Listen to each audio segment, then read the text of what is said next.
Eu sei que é difícil esperar, mas Deus tem um tempo para agir e para curar. Só é preciso confiar.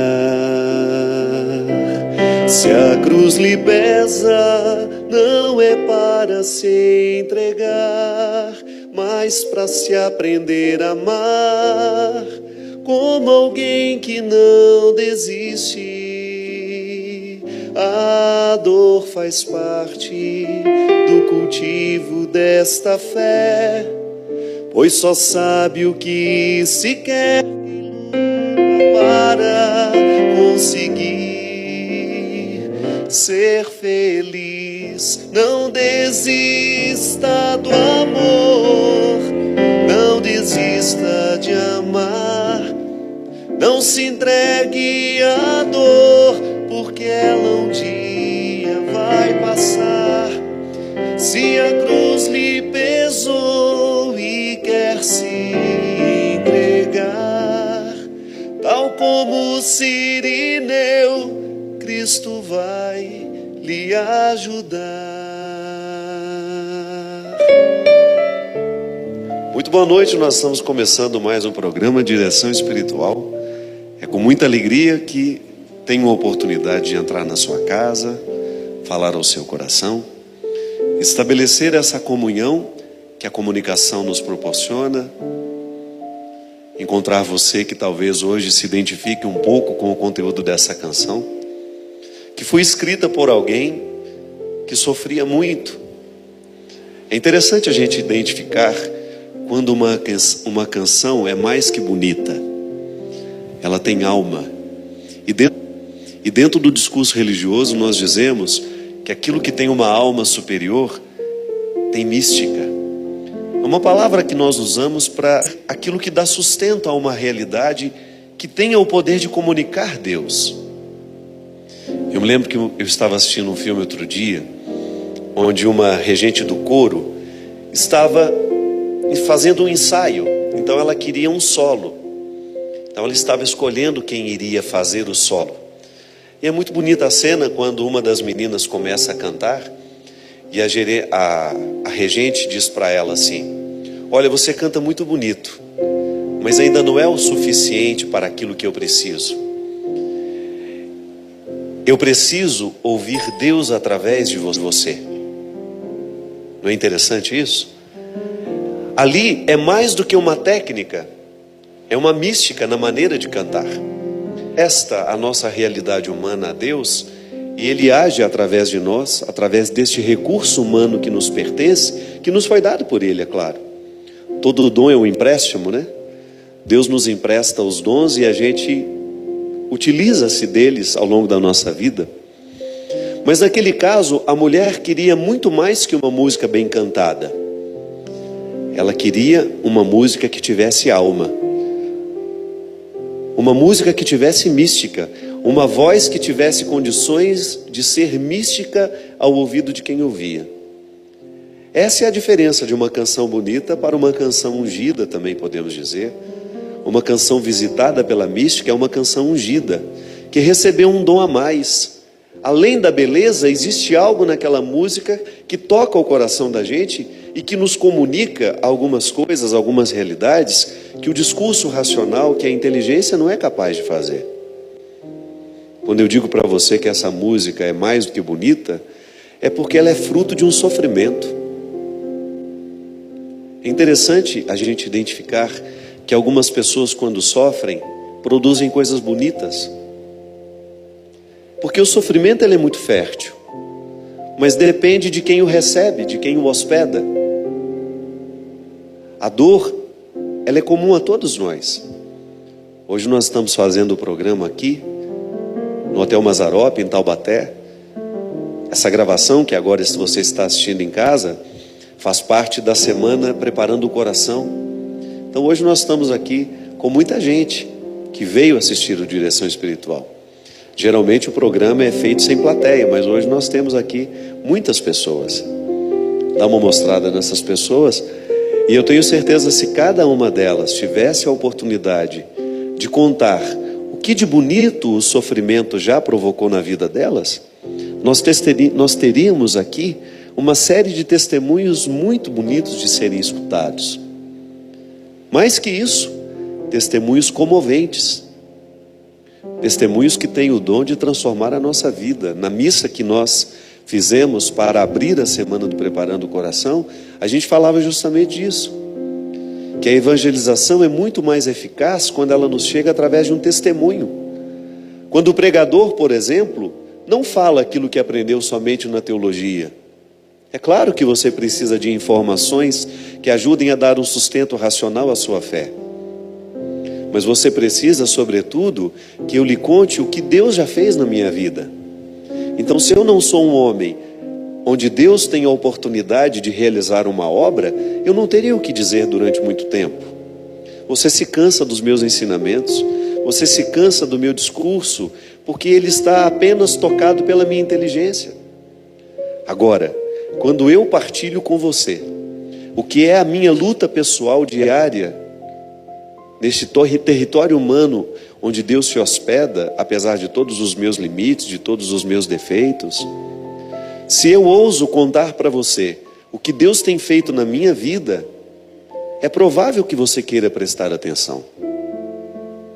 Outro dia encontrei uma pessoa que achei muito interessante. Ela me disse assim: eu não gosto de padre não. Ela já chegou falando assim para mim: não gosto muito de padre não. Mas outro dia, seu programa, foi até numa festa de casamento que eu fui essa semana. Mas outro dia eu estava assistindo o seu programa, eu fiquei prestando. No primeiro momento eu tive uma certa implicância, aí depois eu parei para prestar atenção, e eu percebi que eu preciso de ouvir isso de vez em quando. Aí comecei a assistir o seu programa, e posso lhe falar que eu continuo não gostando de padre, mas eu gosto muito de lhe ouvir. Aí eu disse para ela que eu me sentia muito honrado, e falei para ela: então, já que você não gosta de padre, me dê a oportunidade de ser padre para você, e quem sabe você vai passar a gostar de mim, e você vai começar a gostar dos outros que você encontrar pela vida. Porque o padre, às vezes a gente não gosta do padre, por quê? Não é? É muito, talvez por preconceitos que nós tenhamos em relação àquela figura religiosa, por falta até mesmo de informação religiosa, por falta de formação cristã mesmo. Se você descobrir tudo que um padre pode lhe oferecer, não tem como você não gostar dele. Ele não pode, por vocação, eu não posso lhe fazer mal nenhum. Não é assim? Por vocação, eu não tenho o direito de dizer absolutamente nada que possa ferir o seu coração, te humilhar, te maltratar.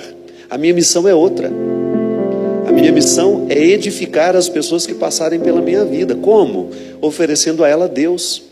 Então, às vezes as pessoas não gostam do padre, é por causa de uma visão preconceituosa. Então, se você tiver a oportunidade de me ouvir e sentir que aquilo que eu lhe falo pode lhe fazer bem, então, de alguma maneira, você está compreendendo a vocação de um outro padre que não seja eu, que tem o mesmo objetivo de fazer bem ao seu coração.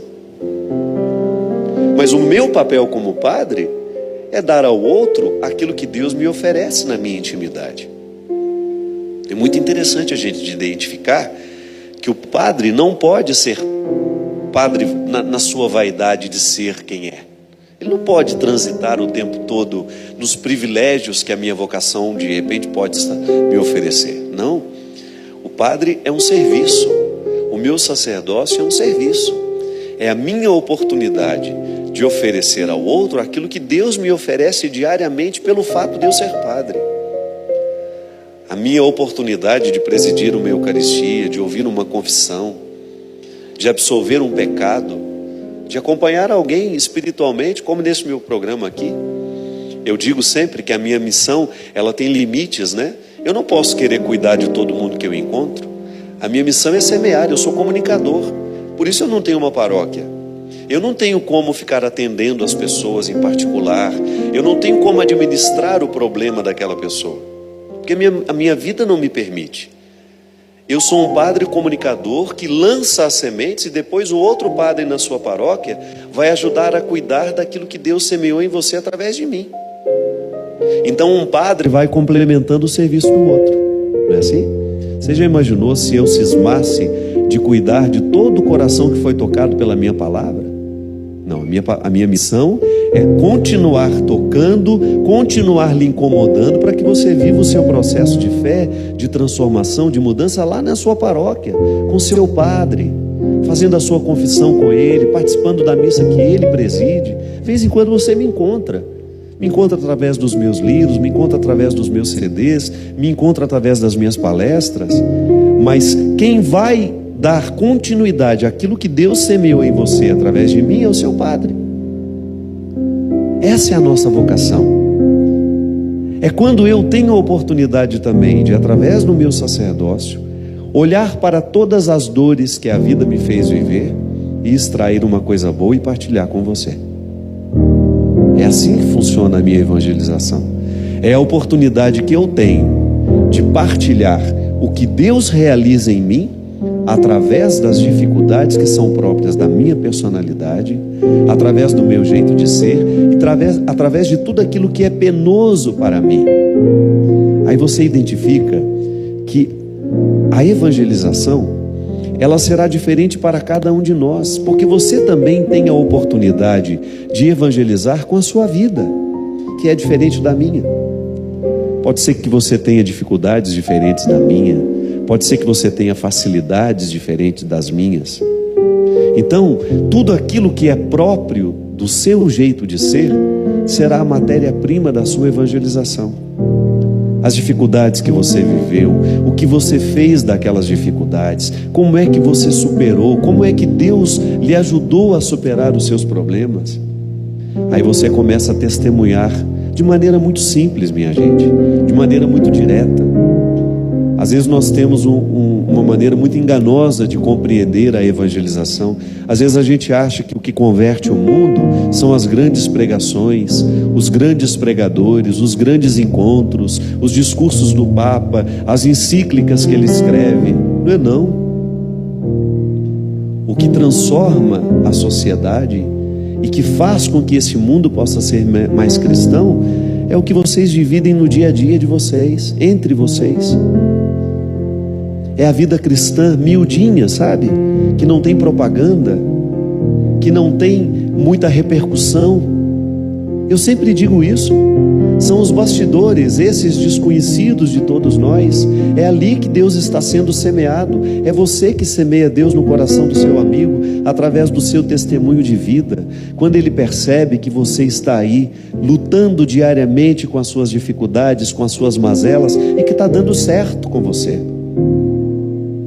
Às vezes nós temos a pretensão de que a evangelização sairá dos grandes centros. É claro, nós vamos ter sempre a oportunidade de estar em grandes lugares, com grande número de pessoas, para manifestar publicamente o que acreditamos, para celebrar publicamente o que acreditamos. Mas não se engane, essas grandes celebrações são apenas envios. Elas nos enviam para os particulares das nossas vidas. Não existe cristianismo sem bastidores bem vividos, não. De nada vale o Papa ser essa figura simpática nos dias de hoje, ser essa figura carismática, nos comunicar de maneira tão simples o Evangelho, se a gente não acolhe esse Evangelho e vivencia ele no nosso dia a dia, demonstrando de maneira muito prática que Deus está acontecendo em nós. Porque senão fica... O que nós podemos tocar do cristianismo? É o gesto que eu realizo, é a palavra bendita que eu digo ao outro, é a maldade que eu vou picotando para que ela não tenha oportunidade de crescer. É isso que cresce do cristianismo, é isso que faz a diferença. O que transforma o mundo são as pequenas atitudes, essas que nós vamos assumindo diariamente, porque estamos motivados por esse programa que você assiste toda quarta-feira. Quando Deus mexe com você, quando Ele lhe incomoda e você tem aquela sensação de que alguma coisa na sua cabeça foi modificada, porque você ouviu aquela palavra que fez bem a você. É assim que o mundo vai sendo transformado, a partir da vida de cada um de nós. Quando eu identifico que na estrutura dos meus dias existem realidades que não são cristãs, que não são bonitas. Quando nós identificamos que no nosso dia a dia existem realidades que nos pesam demais, que nos paralisam, que nos impedem de sermos bons, de sermos verdadeiros, de sermos honestos. Aí sim você tem uma matéria-prima muito concreta, onde Deus tem a oportunidade de agir. Por isso, tudo aquilo que nós fazemos da dor, tudo aquilo que nós fazemos com sofrimento, vai se tornando um instrumento favorável à edificação dessa fé. Se a cruz nos pesa, não é para a gente desistir. Não há possibilidade de nós vivermos sem essa bendita cruz. Eu não fico correndo atrás de cruz nenhuma, não. Pelo contrário, se eu puder, eu dou um jeitinho de afastá-la. Mas aquela que é inerente a mim, não tem como. Eu não vou rejeitar a cruz que eu sei que é a minha. Eu não vou carregar uma cruz que eu sei que eu não posso, que não é justa. Eu não vou assumir uma cruz que não é minha. Agora, aquela que eu sei que faz parte da minha vida cristã, essa será sempre bem-vinda. E como é que nós identificamos? Quando você olha para o seu jeito de viver e você percebe o que é que nesse jeito de viver precisa ser sacrificado. A palavra sacrifício tem uma importância muito grande no contexto do cristianismo. Sacrificar é você colocar em cima do altar, é você sangrar isso em cima do altar. O sacrifício é isso. É quando você pega uma realidade, você coloca num lugar santo e você permite que aquilo seja sacrificado. Isso é sacrifício. E o sacrifício santifica.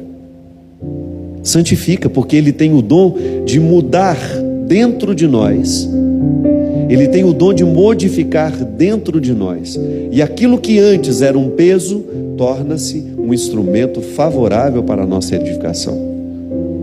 Você olha para os santos ficaram santos por quê? Porque eles dominaram seus defeitos. Colocaram na rédea os defeitos. É isso que acontece. A santidade é isso.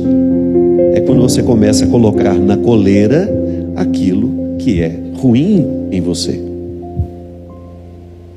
Então, não tenha medo daquilo que dói em você. Não queira jogar fora isso. Não, olha bem no rosto dessa dor, olha bem no rosto desse sofrimento e seja capaz de sacrificar tudo isso para a sua edificação como pessoa.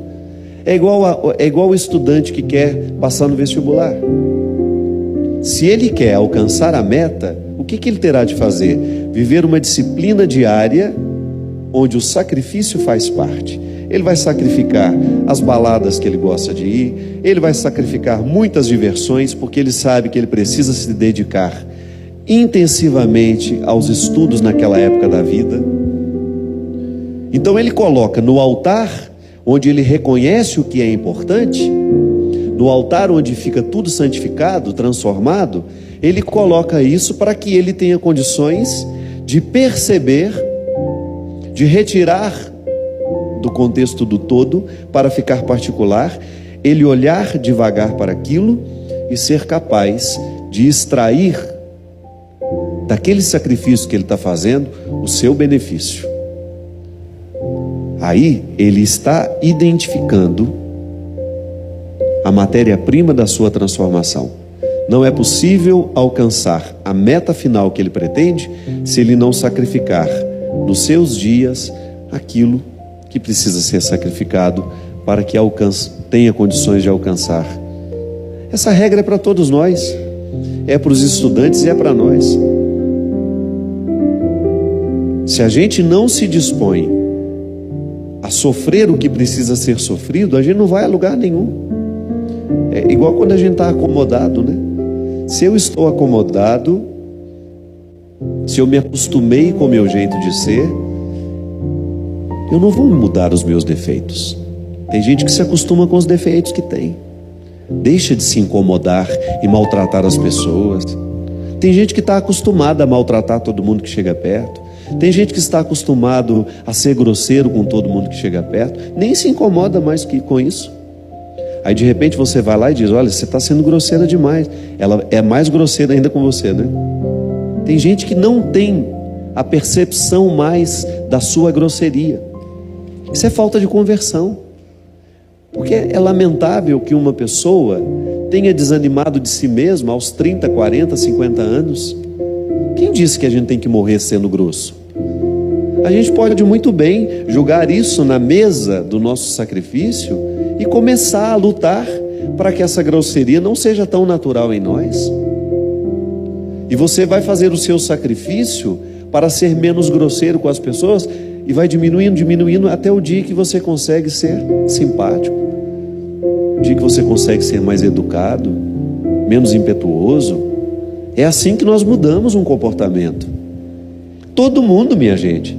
Aqui nós temos uma série de realidades que precisam ser modificadas, porque nós temos um grupo grande de pessoas aqui. Você que está em casa, você tem as suas realidades que você precisa ter coragem de colocar no altar e sacrificar. Aí sim você vai viver a dor que edifica. Porque essa dor que edifica, ela sempre será bem-vinda ao nosso coração. Sabe por quê?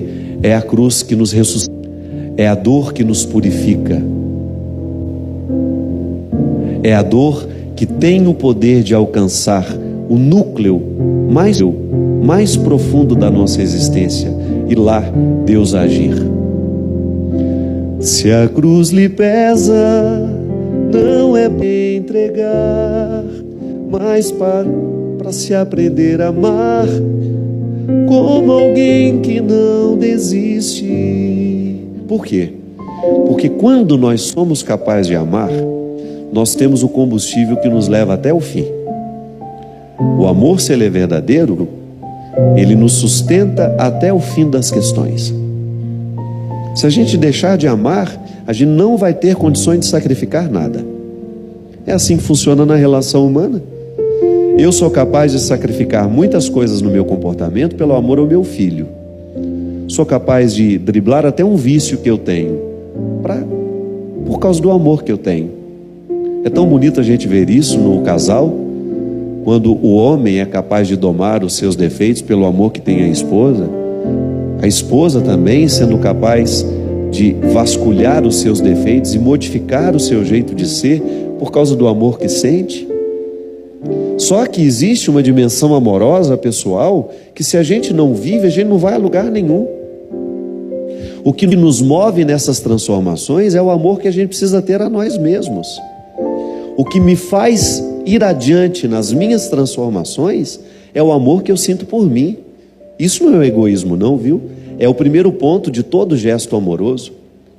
Ninguém pode amar sem antes ter se amado. Então, porque eu me amo, eu sou capaz de olhar para os sacrifícios que eu preciso fazer para que eu fique uma pessoa melhor.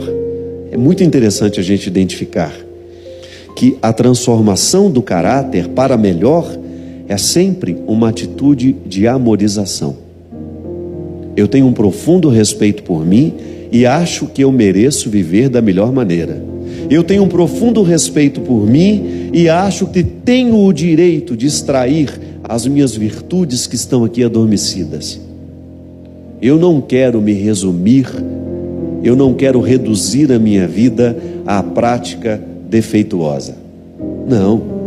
Eu quero ter o direito de recrutar diariamente aquilo que me faz melhor. É o seu direito, é a sua possibilidade. O amor que você tem por você lhe mobiliza a fazer cada vez mais um gesto de reconstrução interior pelo respeito que você tem por você. É aqui que nós identificamos o que eu falava no início desse programa. Os bastidores do cristianismo é quando uma pessoa se sente amada por Deus e, por se sentir assim, descobre o amor próprio como uma arma poderosa que Deus nos deu para que a gente tenha condições de vencer as nossas mazelas. Uma pessoa que não se ama tem dificuldade de vencer e de viver os sacrifícios que lhe tornarão uma pessoa melhor. É por isso que a ação de Deus é colocar em nós essa certeza de que Ele nos ama, e que uma bonita resposta que nós podemos dar a esse amor é a gente se amar também. Não desista do amor, não desista de amar. Este refrão é muito forte, porque é Ele que nos impulsiona para que a gente tenha condições de dar a Deus a oportunidade de agir em nós com eficácia, para que Ele semeie em nós esse amor próprio que nos dá condições de amar o outro, esse amor que nos dá condições de amar a vida, de amar as realidades e de vencê-las, mesmo quando a dor fizer parte da pauta da nossa vida. Nós vamos para um rápido intervalo e a gente volta já já com o programa Direção Espiritual.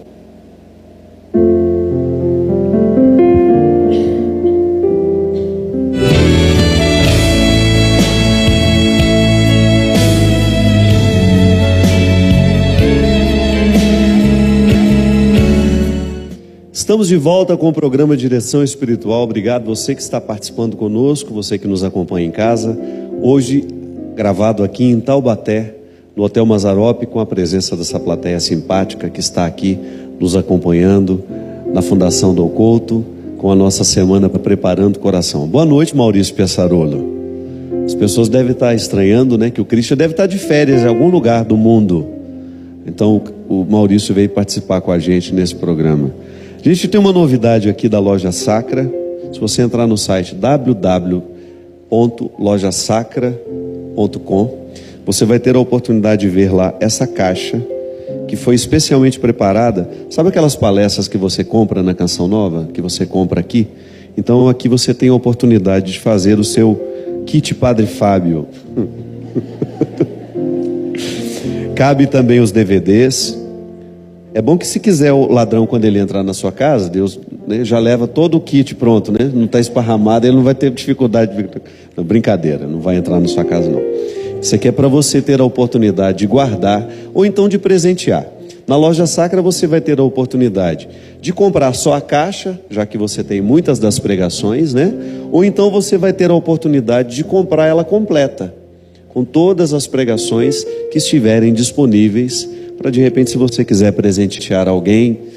A gente sabe que essa maneira que a Canção Nova tem de evangelizar com as pregações é muito eficaz. Gente, vocês acreditam que uma vez eu estava no Japão, estava andando lá numa avenida, de repente uma moça olhou para mim assim, eu falei, no Japão não é possível, né? Aí ela olhou para mim, se aproximou e falou assim, Padre Fábio? Sim, sou eu. Ela falou assim, o senhor não imagina como o senhor faz parte da minha vida. Eu falei, mas você está aqui passeando? Eu falei, não, eu moro aqui há mais de 20 anos. Só que a minha mãe manda todo mês uma palestra do senhor lá do Brasil para mim. Então tem mais de 20 anos que eu não vou ao Brasil.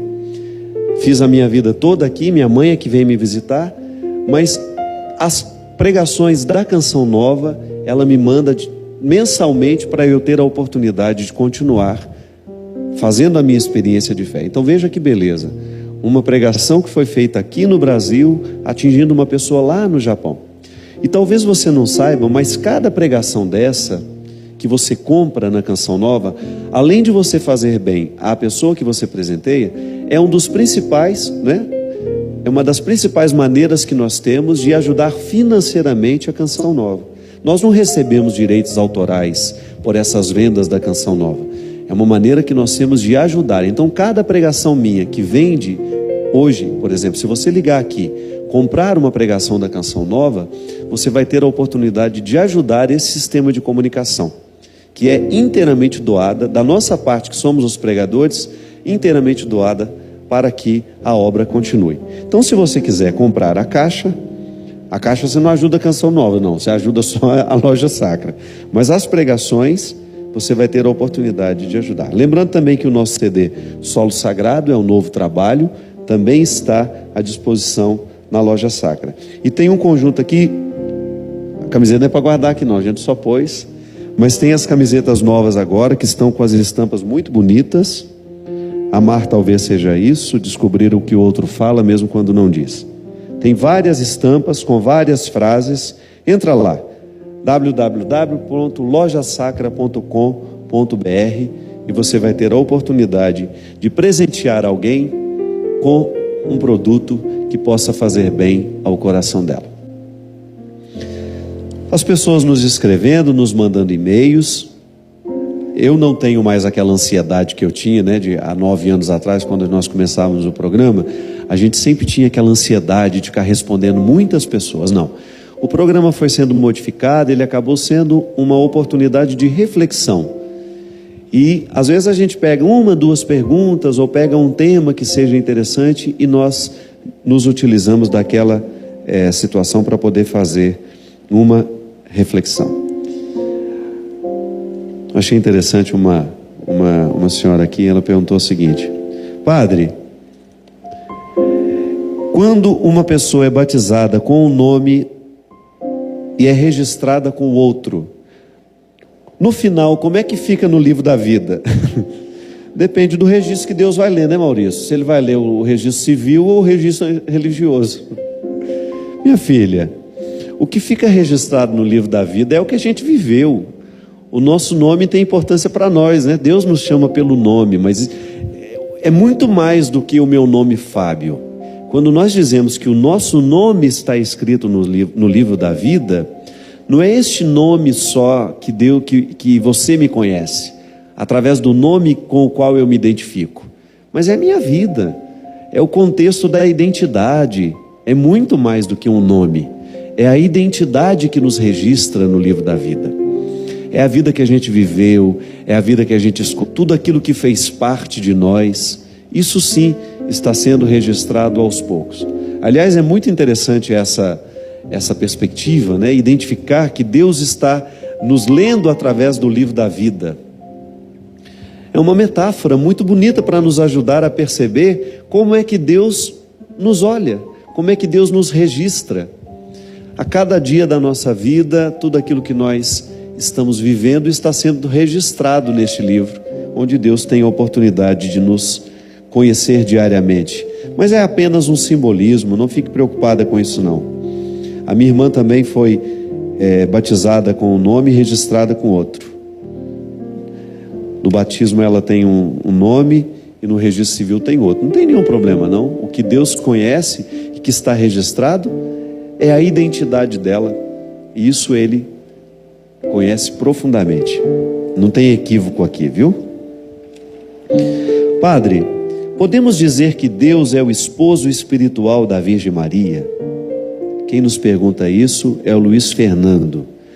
Olha, essa expressão esposo espiritual, ela já foi usada muitas vezes para compreender o mistério que se passa com Nossa Senhora no momento da concepção do seu menino, né? O Espírito a cobriu com sua sombra e ela se tornou a morada do Altíssimo. Toda expressão que nos ajudar a compreender o mistério é bem-vinda, desde que ela não banalize o mistério. Então, o esposo espiritual, essa expressão faz parte da vida mística, quando todos nós temos o direito de dizer que nós vivemos essa esponsalidade divina, a vida esponsal, esse amor que nos torna esposos e esposos, né?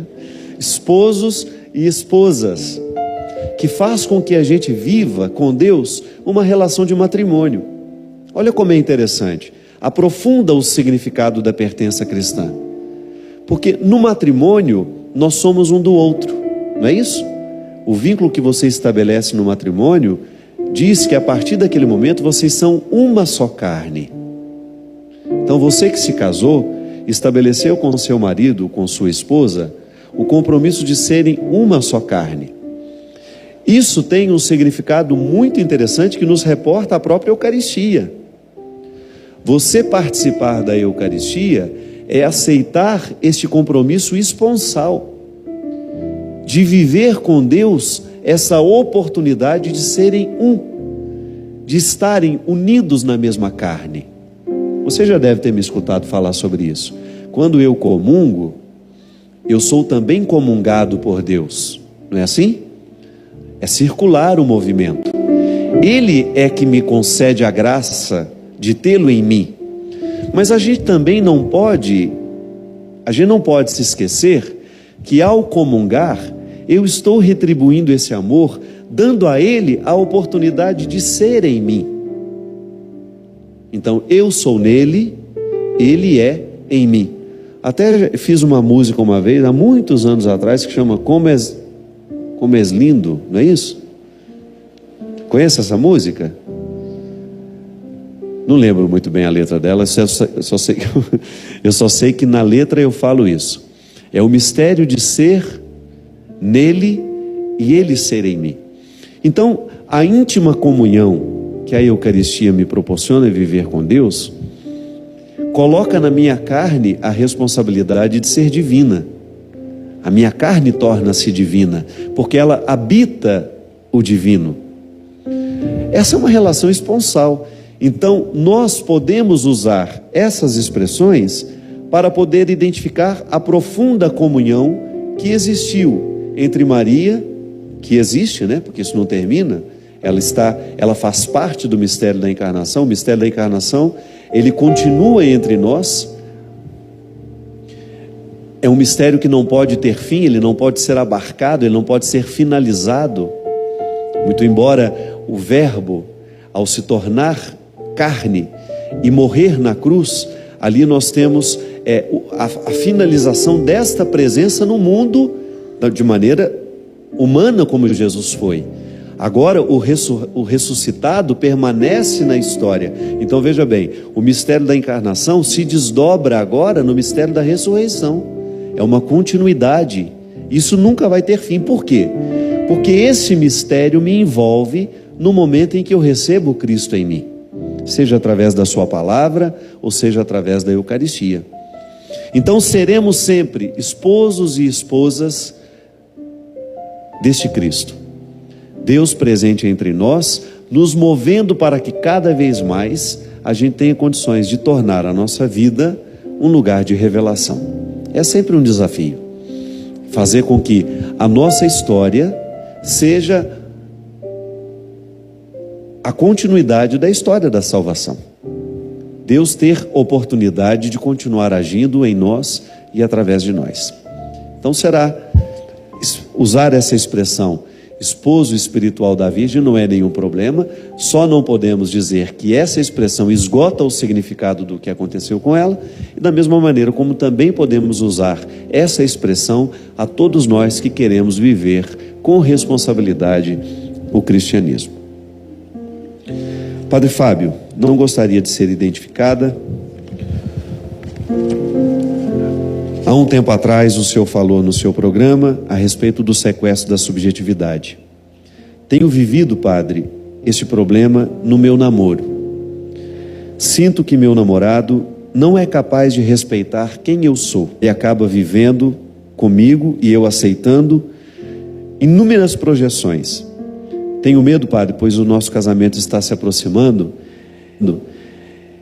e tenho certeza que ele não se casará com quem eu de fato sou, mas com quem ele imagina o tempo todo.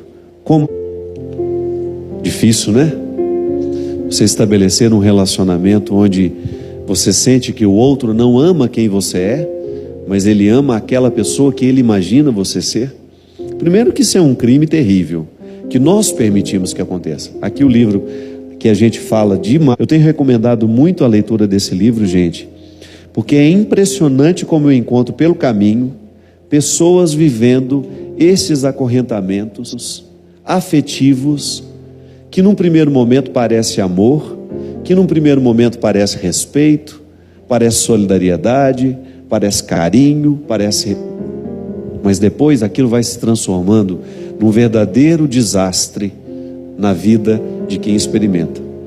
Então, às vezes, nós permitimos que o outro se depare, vá dando as regras de um jeito dentro do relacionamento, que a gente vai aceitando essa ilusão. Porque num primeiro momento, quando a gente se encontra, a gente não sabe quem o outro é. A gente imagina muita coisa, não é assim? À medida em que nós vamos convivendo, a gente deixa de imaginar e começa a encontrar a realidade. É depois que você encontrou a realidade, quando você desfez o pacote da ilusão, é que você tem condições de dizer que você ama, se você ama ou não. Até então, a ilusão não nos permite o amor. A ilusão pode até nos permitir a paixão, que é diferente. Por isso que quando uma pessoa está apaixonada, ela é uma pessoa até perigosa. Ela pode cometer burradas por causa dessa paixão que sente. Ela pode agir de maneira irracional. Quem aqui já ficou apaixonado e sabe disso? Já? A gente não perde o equilíbrio emocional? A gente olha para o outro e fica imaginando uma série de coisas. Nossa, como essa pessoa é maravilhosa. Nossa, era tudo o que eu precisava. Era tudo o que eu queria. Às vezes a pessoa tem tanta ânsia de ser feliz que o primeiro que ela encontra, ela acha que ele é o príncipe encantado da vida dela, por causa das ansiedades que tem. Mas, pelo amor de Deus, o outro não tem a obrigação de carregar as nossas ilusões, as nossas neuroses. Então, quando nós nos encontramos, nós temos ilusões que, por responsabilidade, nós precisamos fazer cair por terra aos poucos. Olha, você acha que eu sou assim, mas não sou não, viu? Somos nós que precisamos pontuar para o outro. Porque se eu fico aceitando a ilusão que o outro tem de mim, eu corroboro, eu dou a ele ainda elementos mais sólidos para poder sustentar essa pseudo-percepção. E às vezes a gente faz isso porque a gente não quer decepcionar o outro. Isso é uma bobagem. Às vezes nós perdemos uma vida inteira com medo de decepcionar o outro, mas decepcionando a nós mesmos. É um prejuízo afetivo terrível. Isso é falta de amor próprio, né? A gente falava isso aqui antes, que quando Deus nos ama, Ele nos ensina a amar quem somos. É isso. A partir do momento que a gente se ama, a gente não vai permitir que o outro venha querer nos fazer um fantoche. O amor não pode ser isso.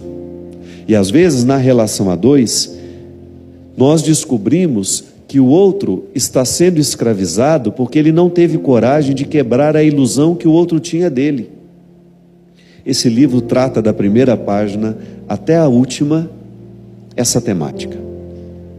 Esse livro trata em todos os capítulos, de maneira muito direta, através de exemplos, como é que nós podemos ser sequestrados pelos outros. Como é que nós podemos estabelecer relações sequestrantes? Como é que nós podemos viver o papel de vítima ou então até mesmo o papel de sequestrador? Toda vez que nós alimentamos uma ilusão ou permitimos que o outro alimente uma ilusão a nosso respeito, nós estamos estabelecendo as paredes desse cativeiro. Então, minha filha, se você está vivendo uma experiência de namoro, onde o seu futuro esposo está namorando muito mais com uma ilusão do que com uma realidade, é responsabilidade sua quebrar esse cristal agora, enquanto é tempo. Porque às vezes o outro vai até se apaixonar por você de verdade, vai até ser capaz de amar quem você é, mas você terá que tirar primeiro os panos da ilusão. Nós não temos o direito de fazer isso com a gente. Olha, eu vou permitir que você ame aquilo que você imaginou, então eu vou ficar representando no tempo que eu puder esse papel que você acha que eu devo viver. Ou então eu vou interpretar esse personagem por quem você se apaixonou. Eu vou representar esse personagem de quem você gosta, só para eu ter um pouquinho o prazer de ser gostado por você. Mas isso não alimenta, isso é muito raso. Uma amizade, por exemplo, também pode ser assim, quando nós ditamos ao outro um jeito de ser para que a gente goste dele. Isso é terrível, isso é muito nocivo.